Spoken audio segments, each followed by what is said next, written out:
So దీన్ని బట్టి నాకు అర్థమైందంటే for the first time foundation course కూడా తీసుకోకుండా అయినా అచీవ్ చేసే అవకాశం ఉంది if you are really focused on it. Definitely ma'am.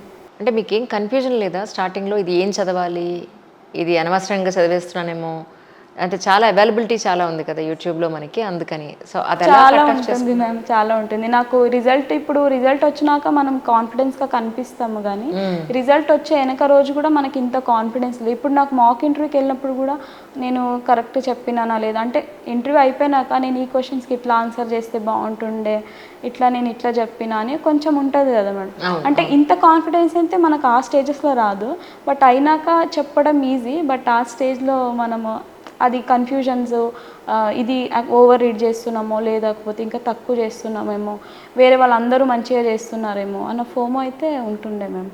మెయిన్స్కి ఎస్పెషల్లీ ఈ ఇయర్ ఎన్ని మాక్ టెస్ట్లు రాసి ఉండొచ్చు మీరు? ఈ ఇయర్ 8 జిఎస్ చేసినాం మ్యామ్, బట్ 12 ఆప్షనల్ అయితే చేసి, ఆప్షనల్కి ఎక్కువ. రైట్.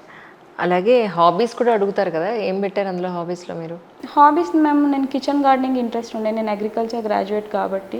సో ఆ ప్లాంట్స్ గ్రో చేయడం అవన్నీ, సో కిచెన్ గార్డెనింగ్ పెట్టినండి. మళ్ళీ సూర్య నమస్కారం అవి 2 పెట్టినండి.